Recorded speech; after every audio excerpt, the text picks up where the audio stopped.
My name is Degahandekwa. Dehagadakwa. Or you can call me Beans. Everybody does. The occupation of an ancient pine forest on the Mohawk Reserve of Ganazadage is in its 4th month. The people here are protecting a burial ground from being leveled for a golf course expansion by the neighboring town of Oka. I found watching Beans a second time since TIFF this week even more devastating. And the power that that film has is just so important. And you must be very excited that it's getting out there now in a general sense for people to see. Are you? I am. I'm so excited to, I'd love for all Canadians to see it. I'd love for all Indigenous people to see it. There's something in the story for my people, and there's something in there for Canada, for Canadians. So I'm very excited that the wide release is coming up, and I'm really looking forward to hearing more responses as people watch it. Honey, you need to be able to stand up for what's important to you.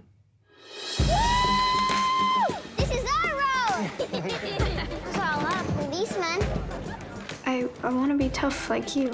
Something that struck me again just so hard was the news footage of the white protester. I was so disgusted and ashamed. And it was hard to believe that these were Canadians from Montreal, really. And I wonder if the attitudes have changed there significantly in these years since Oka. Well, we know that that is not the case because incidents like this are still happening across the country. So sadly, no. I would like to think some of those people who lived through it 30 years ago have grown. You know, I'm an idealist. Yeah. I have to be to wake up every day and sort of take on the world, right? But this is still a problem. So the film is historical. It happened 30 years ago, but it's very reflective of our current reality still. And so it's part of the reason why I made the film. I hope that people can have a really honest look at the state of their country and go out into the world with their own personal power to make a difference for the better. If you can't feel pain, then no one can hurt you. Oh my God. What did you do? We paid good money for those clothes. But I like it. Beans is caught up. She's a naive young girl. Well, innocent, not naive. She's very intelligent. She's going into this academy and she's caught up in this situation, this cultural, political, social situation, just totally beyond anyone's reckoning. I mean, you couldn't have been prepared for that. She couldn't have been. And so you're caught in this protest in a couple of scenes and she's terrorized. And how did you get to the point where you could do that and feel it properly? Did you think about that situation, the historic situation? Did you have something else in mind? How did you get there? I think it's just really important, like as an actor, to be able to separate yourself and a character. But there's this very slim line to where you're separating but also connecting with the character. And it's really hard to explain because at the end of the day, you don't want that weight to stay with you. It's the weight that a character is going through and that you have to reach a certain place. So it's really important to try to disconnect as much as possible at the end of the day. Oh my God. Get on the floor now. Get on the floor!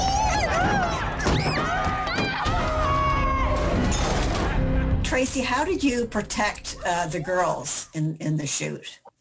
Yeah, so a number of those scenes that you're referencing, we actually, our shooting plan was such that we kept the kids removed from a lot of the ugly as much as possible. Right. So right.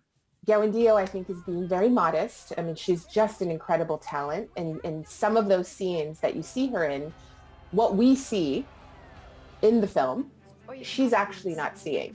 Her and Viola, who plays Ruby, they're not seeing the bombs going off. They're not seeing people running and screaming. They're not seeing the people throwing rocks. They're not hearing the racial slurs in those moments. So we really isolated their coverage. And I would tell them this is what you're seeing and this is what I'll need. So in the scene in particular in the Pines, when they run in and there's all this chaos and they're yelling for their mom, the girls never actually saw any of that. So that performance that they're bringing, that is the skill that they have. I explained what I need emotionally and, what is going on. And then they brought that, and you would not believe that they are not seeing what you're seeing as an audience member. And that happened in many scenes. So when we shot the rock throwing scene as well, the girls were isolated lower in the car. So the shots are very much not connected to the violence outside the car. And we even didn't have to have their fake rocks, of course. We didn't even have to have the fake rocks thrown at the car.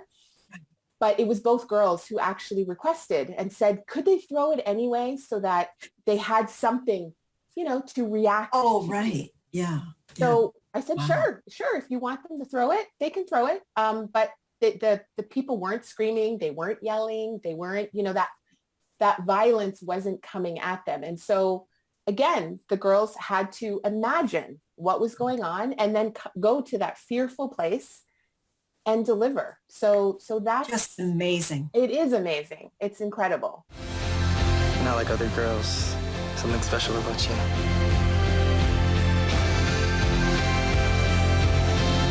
My name is Kiawentiio.